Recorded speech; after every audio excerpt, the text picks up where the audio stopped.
Berawal dari keinginan memberikan solusi bagi anak kurang mampu, Baitul Mal PT PLN Persero mendirikan sebuah pesantren berbasis teknologi di Depok, Jawa Barat. Pesantren ini bernama Pesantren Teknologi Informasi dan Komunikasi atau biasa disebut PETIK. Semua santri dibiayai secara penuh dan tidak dipungut biaya apapun alias gratis. Samping sebagai institusi pemberdayaan dari BPLN, kami juga mendapat sokongan penuh dari manajemen PLN melalui program CSR Corporate Social Responsibility, yaitu program peningkatan kualitas pendidikan dan pelatihan. Bismillahirrahmanirrahim. Assalamualaikum warahmatullahi wabarakatuh. Waalaikumsalam warahmatullahi wabarakatuh. Alhamdulillah, hari ini hari Sabtu, tanggal 4 September 2021. Saya ajak naik panggung Bapak Puji Wisaksono. Beliau adalah Direktur PETIK. Nah, sebelumnya juga beliau di PLN. Sekarang menjadi Direktur PETIK, Pak ya. Maaf kalau ada kata-kata yang salah, tolong dikoreksi, Pak. Ya. Nah, apa itu PETIK? Nah, ntar beliau akan menjelaskan apa sebenarnya itu PETIK. Ya. Baik, Pak Ishak, mungkin diperkenalkan diri dulu, Pak. Mungkin ada ya, ada yang belum mengenal. Saya tahu persis kalau Pak Ishak ini udah keliling Indonesia ya. Ya. Baik, monggo Pak Wisaksono. Ya. PETIK. Ya.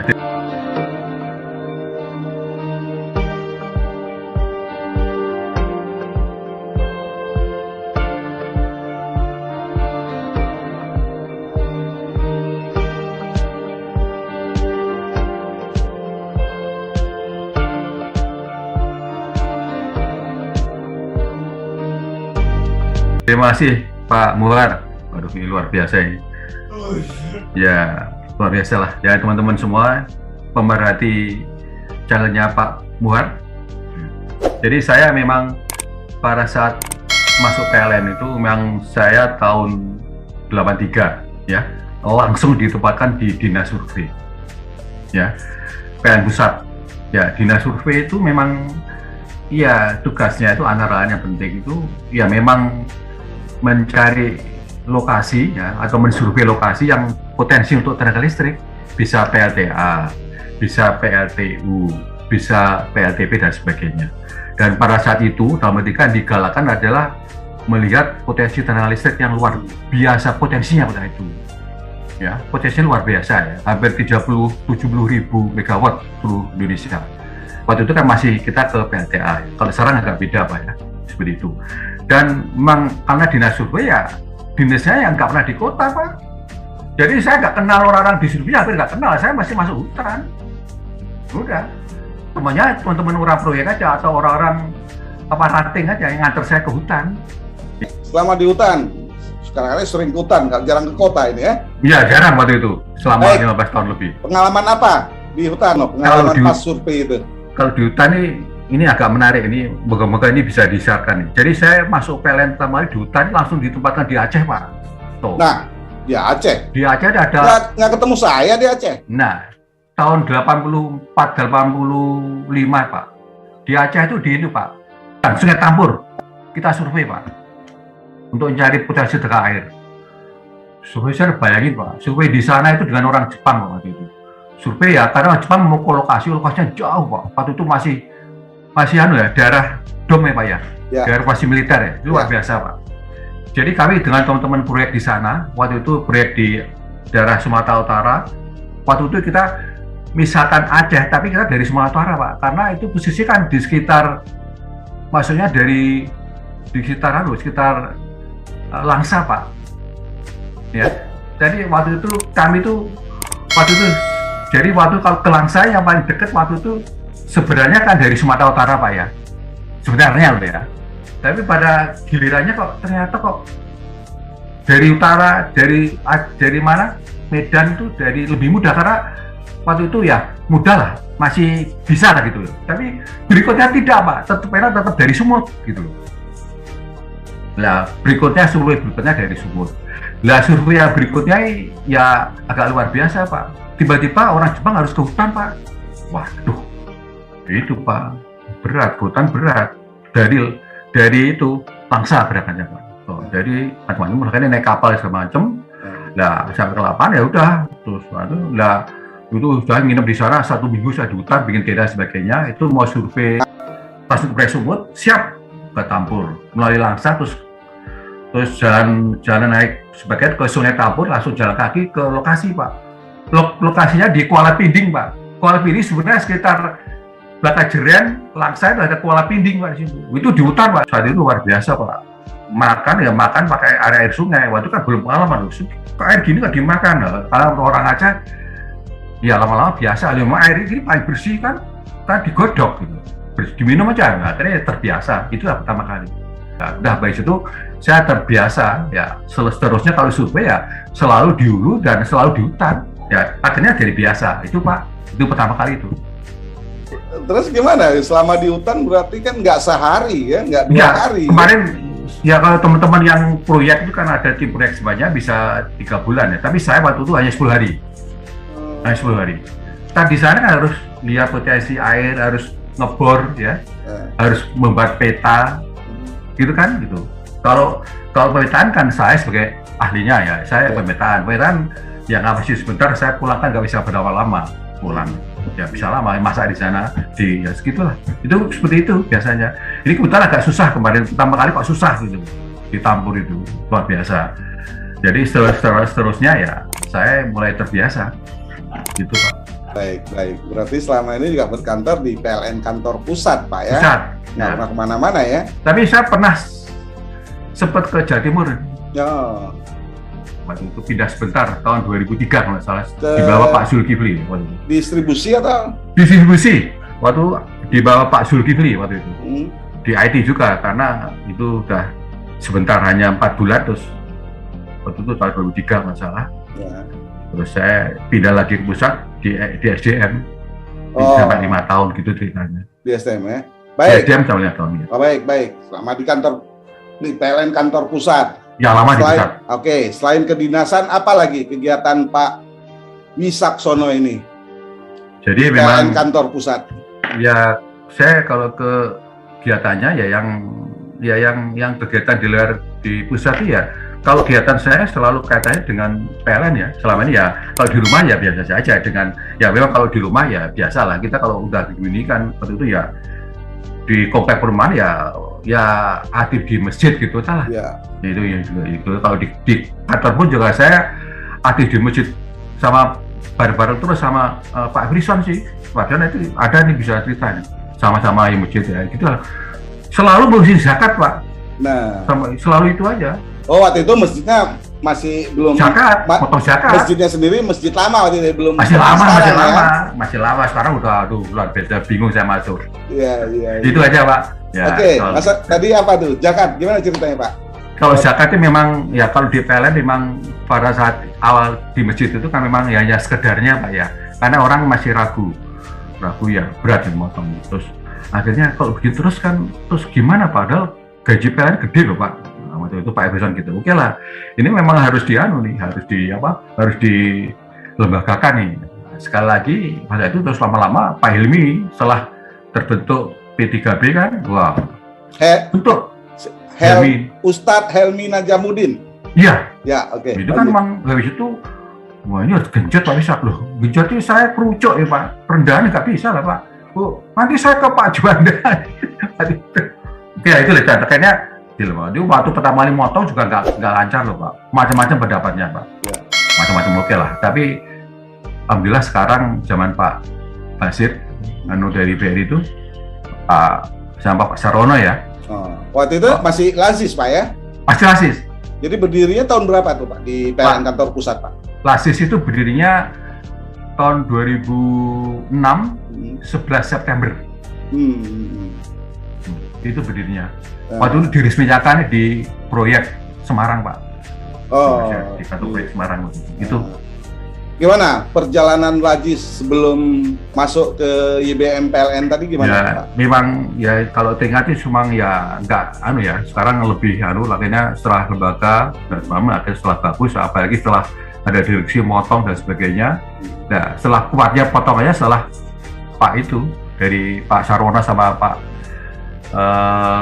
Basir ya, beliau itu luar biasa. harus dipotong. Nanti kalau nggak ada saya itu sudah dipotong akhirnya ya lancar Pak. Seperti itu. Yang gede setelah itu. Maksudnya sebelum YBM PLN ya, setelah Masih YBM PLN ya. Iya, belum itu, besar. Nggak, terus aktivitas, maksudnya gini, aktivitas di Lajis sendiri gimana Pak waktu itu? Apa yang memberi manfaat untuk yang membutuhkan, maksud saya? Apa kegiatan dari Lajis PLN Pusat kala itu? Waktu itu memang kegiatan kita kan memang hanya pemberdayaan ya. Ya kita terus terang, waktu itu kan belum ada tenaga familinya ya. Waktu itu Lajis kan masih minim lah. Terutama kemarin aja 2 orang. Nah, itu kan nggak bisa jalan ya. Jadi ya karena saya sama Pak Emerson pergi setelah disurvei teman-teman yang amilin, nanti kita ngecek di sana, cocok di satu ini gitu aja. Gitu. Nah itu kan ya dananya kecil gitu aja. Nah, tapi ya kayaknya terus terang saya kurang serk itu loh kok gini ya. Nah mau motong nggak bisa loh, mau motong nggak ada SK-nya. Nah itu SK-nya kan hanya hanya apa ya, tidak wajib lah, hanya ya bisa tidak gitu aja. Imbauan aja, imbauan. Nah, hanya imbauan lah, hanya waduh tidak bisa. Seiring dengan perjalanan waktu, Lajis PLN menjadi YBM PLN. Gimana tuh Pak? Ya, karena harus disesuaikan, karena ya ini sekali lagi ya supaya ada warnanya itu. Ya, beliau kan oke lah, sekarang YBM kan ya saya Baitul Mal juga tahu, orang mal itu pasti ada dana yang itu harus kita himpun gitu. Itu aja, karena YBM PLN. Itu tuh tahun 2000, saya agak lupa ya, 18 kalau nggak salah itu, atau 2017 itu ada YBM. Ya pada saat itulah sudah mulai harus dipotong ya, YBM paling besar karena besar, dananya besar, akhirnya ada tadi 5 pilar tadi yang harus diberdayakan dari YBM. Mungkin ada Anda disampaikan sesuatu untuk Pak Sopyan Basir. Wah, terima kasih Pak Sopyan Basir dan Pak Sarono terutama. Dan kebetulan kami juga salah satu lembaga pendidikan di bawah naungan YBM PLN. Tentu yang itulah atas luar biasa Bapak berdua itu, jadi petik juga bisa lancar juga sih. Bisa langsung berdiri sampai sekarang dan bahkan ada petik 2. Nah, ini malah petik, udah petik 2 aja, belum cerita nih. Petik 1. Petik 1. Gimana? Petik 1. Apa itu petik itu? Nah, Pak Ishak, ini kan saya sendiri kurang paham nih, petik itu apa gitu. Dan huruf E-nya itu kok kecil gitu. Mungkin bisa dijelaskan Pak? Ya, ada filosofinya memang luar biasa. Jadi memang pada saat sebelum berdiri ini kami kan teman-teman dari waktu itu pasti Lajis ya Mas Pak ya, Pak Muhar ya. Jadi Pak Tirjo, teman-teman lain, ya, terus dengan Pak Emerson juga. Sekarang itu kita ini sudah dipotong loh ya zakat, meskipun nggak besar, tapi terus apa yang kita perlihatkan ke Musaki PLN ini? Nggak ada Pak. Kita selama ini nyantunin tok Pak.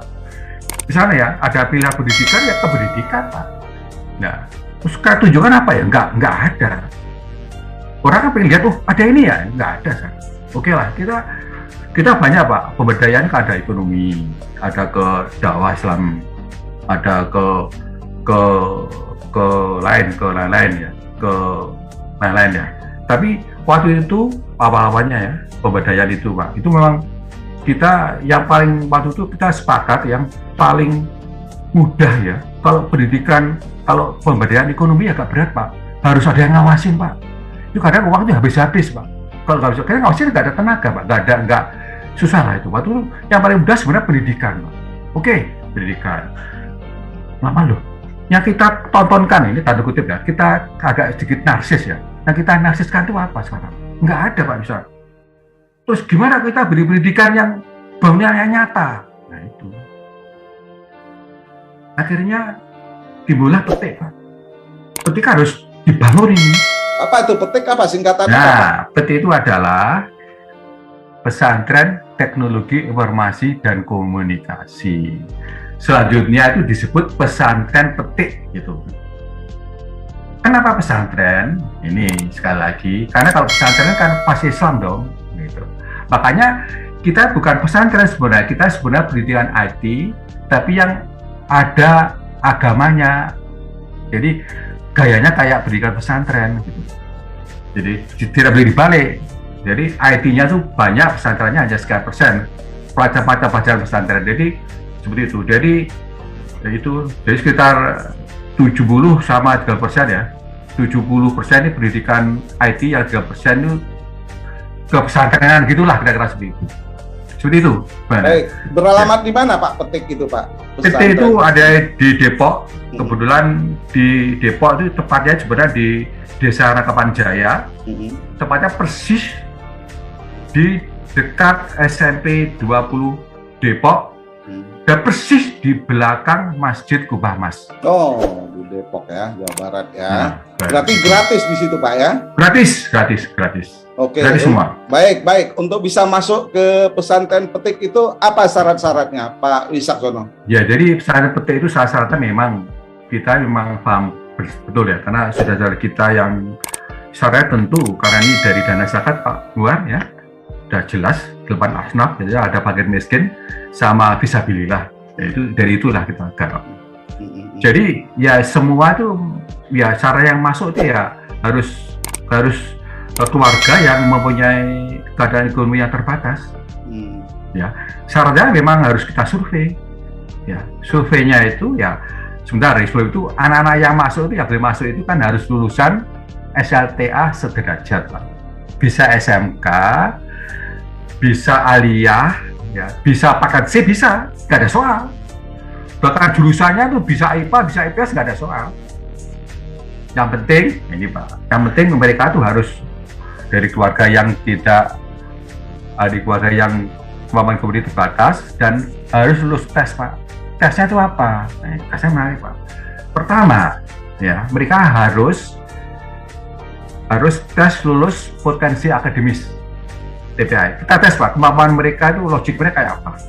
Terus kemudian harus tes assessment. Tes assessmentnya mereka sebenarnya orangnya benar-benar nggak punya sih, atau jangan pura-pura nggak punya keluar dari. Tesnya assessment bisa di rumah, bisa online, bisa datang ke tempat, Pak. Yang ketiga, mereka harus bisa baca Quran, Pak. Baca Quran, harus bisa baca Quran ini ya harus dengan tajwid yang ya tidak boleh sempurna sih. Tajwidnya itu harus minimal bisa lah. Karena penghafal Quran kalau tajwidnya nggak bener pasti kalah kabut. Gitu Pak ya, pasti berat. Oke, terus dari mana aja asalnya itu Pak? Lah, siswa-siswanya sendiri kan nggak harus di sekitar situ kan? Enggak. Jadi kita harus buka online ya. Jadi sekarang pendaftarannya sekarang udah era ini banyak dengan cara online kita bisa. Jadi teman-teman YPM unit sudah siap. Ya. Terus teman-teman di semua kita selalu tesnya itu kan langsung online. Tapi pada saat itu kalau misalnya katakanlah di Riau ya, di Riau otomatis nanti mereka harus hubungi dulu unit. Pak, saya mau daftar Pak. Oh silakan, nanti dicatat sama unit dan sebagainya itu. Nah itu yang biasa langganan unit itu luar Jawa yang biasanya yang langganannya kayak Sumut, kayak Riau langganan Pak, Babeli langganan, Albari langganan, NTB langganan juga, Manado langganan Pak. Nah ini terus sekarang Jawa Timur langganan juga, itu dari JPM semua ya, JPM unit semua langganan, Jawa Barat langganan semua, dan di sekitar kita juga ada. Dan sekarang yang baru masuk dari Bali Pak, ada 1 orang yang masuk nih. Itu seperti itu. Tapi tentu semua harus diseleksi Pak, harus seleksi semua. Oh. Ya, itu. Terakhir seleksi ada berapa orang tuh Pak? Terakhir mungkin angkatan berapa terakhir itu? Ini sekarang angkatan 9 Pak, ini angkatan 21, 22. Ada berapa peserta Pak? 250 yang coba daftar ini. Sebenarnya tidak begitu besar saingannya, emang nggak tahu ini karena kok nggak ada minat atau kita kurang sosialisasi, kurang begitu tahu. Ya, terus yang diterima sekarang biasanya 50 Pak, karena kondisi ini 30 Pak. Karena dengan catatan kalau 30 nanti harus bisa luring. Ternyata kan sekarang belum bisa luring Pak, masih belum diizinkan oleh pimpinan, dalam ini pimpinan JPM Pak. Jangan luring dulu, daring dulu, siap. Nah, jadi kita sudah 30, nanti insya Allah nanti kalau Oktober oke, kita luringkan Pak. Gitu, sementara seperti itu Pak. Jadi kalau lulus tes itu yang 250, yang tersisa sekitar 50, tinggal bawa koper aja, gitu lah. Iya. Lainnya semuanya ditanggung. Ada semua di pesantren itu. Ada semua. Untuk komputer udah jadi kebetulan gedung kita juga lab kita komputer itu karena ada 2 jurusan Pak ya. Bisa ada jurusan jaringan, ada jurusan programmer gitulah. Jadi itu gedungnya masing-masing ada ruangannya untuk kapasitas 25 orang sebenarnya. Jadi sudah kelengkapan untuk IT sudah komplit, tinggal datang. Ya. Berarti jurusan software sama hardware ya? Ya, berarti maksudnya jaringan ya? Iya. Hardware, ya, siap. Terus dosennya, istilah gurunya sendiri pengajarnya dari mana itu? Ya, pengajarnya karena gini Pak, ini karena kita memang ini sangat khas Pak ya, karena sangat luar biasa ya. Dosen IT itu memang harus diikat loh Pak. Kalau hanya honorer itu banyak kaburnya Pak, banyak wira-wiri kemana-mana Pak. Ini agak berat ini, karena IT kan, maaf ya, agak mudah dijual kan kutip ya. Bisa dosen ini, makanya dari sebagian dosennya semua itu pakai tetap Pak. Ada dosennya ada 4 orang, pakai IT ini ya. Dosen IT kan kita ikat dengan ya pakai tetapnya petik atas izin HBM tentunya Pak. Karena kami sudah dengan teman-teman ini kalau nggak diikat nggak bisa lah. Makanya gajinya ya memang harus agak kalau BK banyak yang Pak, banyak yang keluar ya Pak. Karena mungkin saya nggak tahu tenaga IT, mungkin saya nggak tahu Pak, pengalaman juga ya, agak ada diikat lah supaya dia, karena dosen kan agak susah Pak ngajar itu Pak, tidak mudah. Ya itulah kira-kira. Waktu offline itu gimana? Pelajaran dari apa, tiap hari atau gimana Pak? Tiap hari offline Pak. Waktu pasti kondisi offline sebelum pandemi ya, maksudnya sebelum pandemi gimana? Aktivitas sendiri gimana? Ya, jadi gini, di pesantren kan memang semua nginep ya. Yang nginep ada ustadz itu yang ke pesantrennya, yang ngajar pesantren, timnya yang ngajar ke pesantrennya itu ustadz itu dia nginep di sana sebagai pengasuh. Harus dewasi Pak pesantren, tapi dia juga bertanggung jawab untuk ke pesantrenan ya. Kemudian ustadznya itu bersama istrinya ikut ke tahfiz tadi yang saya ceritakan, kan ada lembaga tahfiz yang untuk program bina masyarakat itu ada itu. Nanti akan saya jelaskan mungkin nanti seperti itu. Jadi ya online ya tiap hari ada Pak, belajar touring ada terus tiap hari. Baik, ada sahabat saya tuh Pak Umar. Sebagai apa beliau sekarang? Saya tahunya beliau waktu itu di Gandul. Ya, beliau memang ahli pendidikan Pak. Ya luar biasa lah. Beliau memang ya, supaya saya agak cerita beliau juga agak merinding juga. Saya kok hanya begini gitu. Padahal saya ketika online beliau luar biasa. Tapi memang orang pendidik Pak. Jadi tahu persis Pak. Kalau saya kan sebenarnya bonek Pak. Kalau Jawa Timur bonek kan bonek. Saya kan bonek ini ngurus pesantren, karena ada Pak Omar dan teman-teman lain ya saya berani aja. Saya berani mimpin waktu itu karena pesantren IT Pak. Kalau pesantren ansih, pesantren saya lari Pak, berani. Ya itulah Pak, karena pesantren IT oke lah, siap lah. Saya IT kan IT Pak, ya, bisa lah. Tapi makanya jadi kita pengennya itu ahli IT tapi kan gaul Islami, gitulah pengen. Itu Pak. Baik, Pak Ishak sebagai Direktur Pesantren Petik, apa yang diharapkan dari lulusan dari Pesantren Petik? Ya, jadi memang yang kita harapkan sebenarnya ya. Jadi selama perjalanan ini memang, jadi mungkin kami agak sedikit Pak ya. Jadi awal-awal petik itu kan tahun 2010 sudah ada petik. Waktu itu santrinya hanya 15 loh Pak. Terus angkatan kedua 15, itu pun pendidikannya 2 tahun Pak waktu itu. Terus Pak Hilmi protes loh, Pak Ishak dulu 2 tahun ini nunggu banyak loh, setahun gitu Pak. Akhirnya setahun Pak. Ya berikutnya setahun pendidikan itu. Dipres jadi setahun. Oke, itu namanya ya. Sekarang jadi 50 karena punya gedung ya. 50 dan sebagainya. Ya, harapan saya, harapan semuanya itu tentu tidak hanya petik nih ya, harapan HBM. Jadi orang tuh memang karena ini lembaga vokasi ya. Vokasi memang setahun pendek Pak. Memang orang harus bisa punya ilmu dan harus bisa bekerja Pak. Bekerja bisa bekerja atau bisa punya wirausaha, silakan dengan pengalaman karena punya ilmu loh IT gitu loh. Terus nanti harus bisa membantu keluarga. Terus, kalau punya penghasilan cukup harus bisa menjadi musyaki. Itu impian kita Pak. Jadi kita tidak bisa, memang harus belajar benar. Makanya pada saat cari calon santri kita saring benar-benar, memang tidak mudah Pak. Ya kita berusaha sebaik mungkin lah. Gitu. Jadi tujuannya pengen 3 itu Pak. Jadi sekali lagi pengen orang cepat bekerja, cepat membantu keluarga, cepat jadi musyaki. Syukur-syukur kalau S1 monggo. Kalau bekerja kan punya penghasilan Pak, sore bisa kuliah Pak. Nah itu. Nah tapi di antara semua tadi memang waktu itu sampai angkatan ke-7 itu memang dapat prize dari YBM untuk S1 Pak, di PLN sama di STT Nurul Fikri. Tapi sekarang enggak, karena disinyalir itu Pak waktu itu orang pengennya S1, padahal dunia tidak gitu. Akhirnya sekarang kita luruskan, ayo toh kita harus cepet kamu bekerja gitu, seperti itu. Itu Pak, itu harapan kita, harapan semuanya seperti itu. Mungkin ada catatan sedikit, jumlahnya alumni sampai sekarang ada berapa banyak Pak? Alumni sebenarnya sekitar 200, datanya sekitar 280 Pak. Baik, ya, itu data itu yang ya terus lanjut. Ya, jadi itu data itu 180 alumni. Jadi kita sudah mendata ya, sampai dengan angkatan 6 juga kita data itu alumninya itu kita data bahwa dia tuh dari sampai angkatan ke-6 itu ada 112 alumni yang sudah bekerja di berbagai bidang.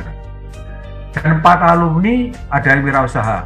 Dan 35 alumni itu melanjutkan kuliah Pak. Dia biaya sendiri maupun biaya beasiswa dari YBM itu Pak. Di data selanjutnya kita belum punya, lagi siap-siap mendata Pak. Tapi yang agak unik itu Pak, semua itu kok ada di Jawa ya Pak. Ini Pak agak repot nih, karena katanya yang gampang kok cari di Jakarta ya kerja IT lah gitu Pak, kayaknya repot. Ini seperti realnya seperti itu, apalagi pandemi seperti itu. Ya nggak tahu nanti mungkin ada berubah, ini agak memang seperti itu. Agak dilema bagi kita, pengennya kita tuh harus lari ke unit sebenarnya. Ya tapi ya mereka usaha membantu keluarga, ya udah cari yang dapat duit ya, itu kasarnya gitu. Ini memang sebetulnya usaha kita yang belum selesai nih Pak, harus kita tingkatkan, harusnya pulang mereka begitu. Ya insya Allah salah satu yang terpenuhi menjadi sosok mujaki ya. Itu Pak yang diberikan. Sudah ada Pak, sudah ada mujaki. Yang penting ya moga-moga ya, yang penting bantu keluarga ya. Dari manapun caranya, mungkin bantu keluarga tapi dari Jakarta kan bisa juga. Baik Pak Direktur Pesantren Petik, itu gedungnya sendiri, gedung gimana Pak? Gedung sendiri atau gimana Pak? Ini sekali lagi semangat pendiri. Pertama kali kita ada PT tahun 2010, tanggal 27 November kalau nggak salah, itu berdirinya di Ruko Pak. Di Ruko, kita nyewa Ruko di Cinere itu, waktu berdiri kita kerja sama STT Nurul Fikri Pak. Bapak tahu ya Nurul Fikri ya? Bapak pengalaman Nurul Fikri ya. Sekarang temannya Pak Helmi juga ya Nurul Fikri. Ya itu beliau luar biasa, siap. Akhirnya dibantu nyewa gedungnya di Cinere. Hanya itu waktu itu sampai bulan Mei kalau saya, Mei tahun 2011 itu. Terus setelah itu akhirnya kita pindah ke Depok, tapi masih di gedung lama. Jadi kita beli rumah besar itu. Oke. Jadi dalam perjalanannya sampai data 2011 sampai 2014 itu kira-kira kita bangun Pak dengan dana wakaf teman-teman pengurus, teman-teman pemerhati zakat gitu. Terus kemudian alhamdulillah salah satu gedung kuliah kita itu namanya Gedung PLN Pintar, dibantu oleh CSR Pak. Itu waktu itu dibantu untuk bangun Petik, dibangun CSR Gedung PLN Pintar untuk kuliah tingkat 2 Pak. Itu ya gedung yang untuk nginap itu dana kombinasi infak sama dana, sebenarnya infak yang besar sebenarnya dari teman-teman pengurus lah. Dengan dana kan IFA kan juga dihimpun juga oleh mahasiswa itu. Berarti satu komplek tuh Pak? Satu komplek semua. Dan sekarang itu ramai sana Pak, dulu sepi Pak. Sekarang sampingnya SMP 20 Negeri Depok ada di samping kita. Itu.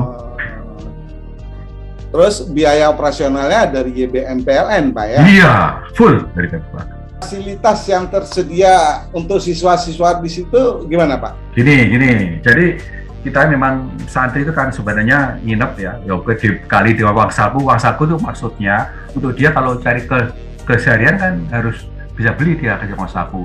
Uang saku itu separuhnya itu dibantu untuk Pak Mas. Jadi separuh ditahan untuk mereka makan. Ya, yang separuh ditahan untuk mereka makan, ya makan tuh ditahan, kalau perlu baru dikeluarkan. Karena kalau itu habis semua. Ya, sampai itu mereka waktu makan mengatur menu santri ya. Nanti yang kita siapin tukang masak.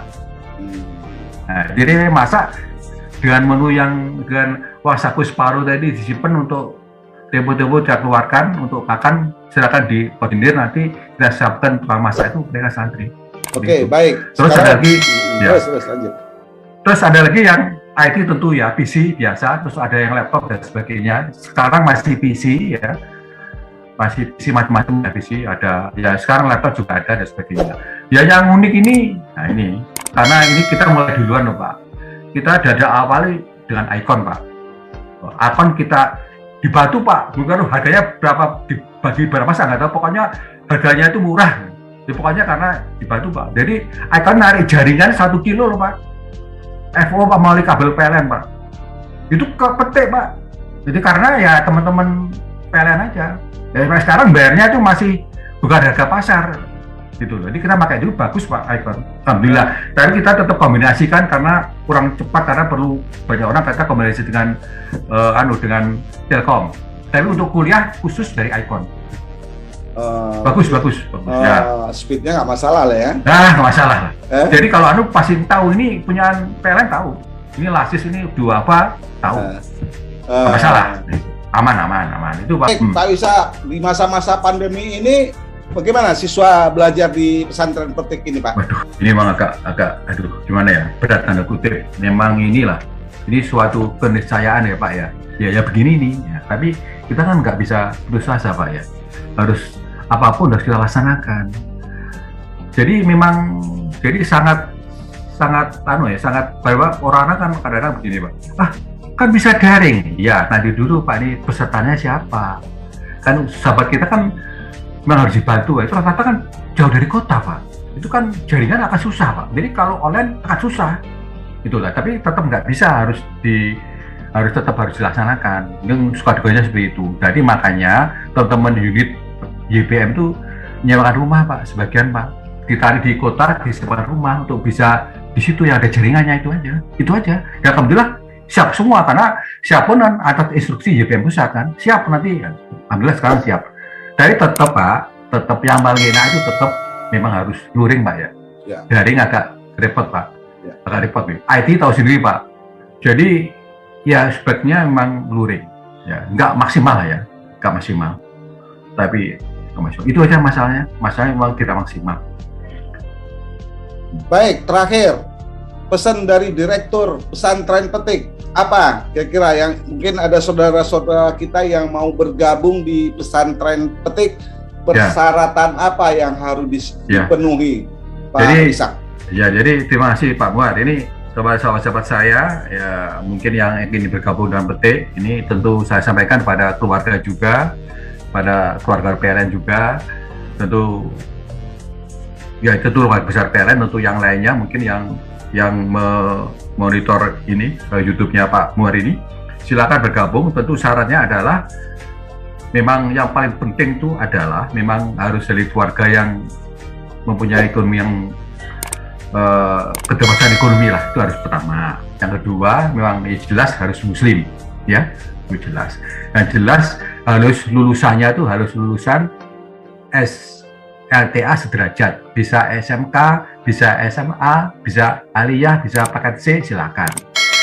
Jurusan nggak ada soal, bisa SOS, bisa IPA nggak ada soal. Yang mana dites bisa. Tuh. Terus berikutnya harus bisa baca Al-Quran. Ya harus baca benarnya ya tidak perlu nilai 10 ya, mungkin ya nilai 6 bisa. Tajwidnya harus benar. Kenapa harus benar? Karena kan harus punya hafalan. Harus selama pendidikan harus punya hafalan 2 juz. Kalau nggak selama pendidikan, maksudnya selama pendidikan itu kan harus punya hafalan 2 juz.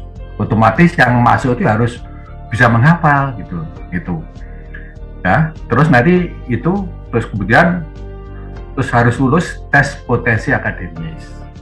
Oke, terus harus di assessment mengenai keadaan keluarga seperti apa, ini mampu sama nggak mampu. Terus berikutnya memang harus punya nilai rapat rata 7 Pak, dari semester 1, 2, 3, jadi tidak berat sebenarnya, 7 itu bisa masuk. Dan itu yang seperti itu yang paling utama seperti itu. Jadi silakan daftar. Jadi jangan khawatir, karena semua fasilitas itu diberikan.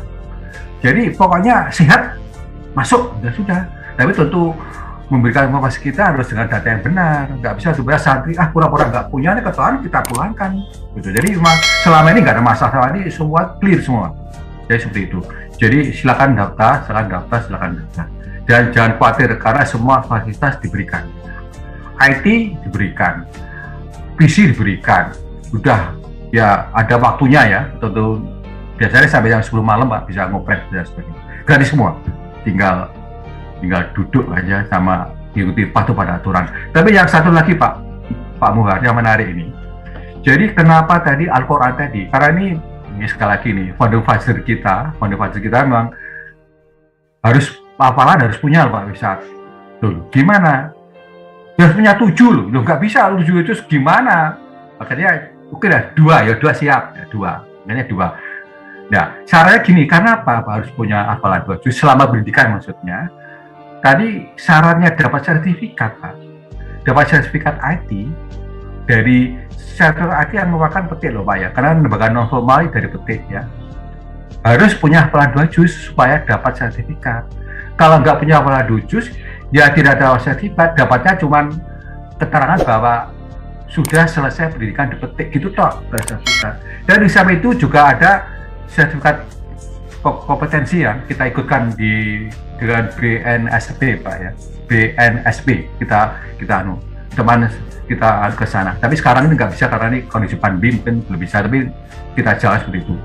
Tapi penting 2 juz harus clear ini. Ya selama ini orang apa ini pinter-pinter Pak, cepet orang tua kalau kabut ini, gitu nggak ada masalah. Itu Pak. Baik. Ya. Terus sedikit, Bapak sebagai direktur dari pesantren Petrik, sekilas pertanggungan untuk atau laporan untuk Mujaki sendiri gimana Pak? Ya kami memang ini terus terang ya, laporan pendidikan kita, kan selalu kita laporkan ke UBM ya. Kalau kita laporan ke UBM, terutama laporan keuangan selalu ada. Ya, itu biasanya tingkat triwulan kalau nggak salah itu terlalu dalam laporkan. Ya, tadi di samping itu ya ini agak beda Pak. Ini selama ini kalau sudah kan selalu di PLN pusat.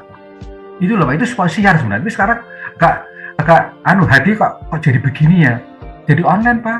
Dulu semua direksi hadir Pak. Ya. 1, 2 pasti hadir. Ya. Itu pasti itu yang luar biasa. Jadi ada ya.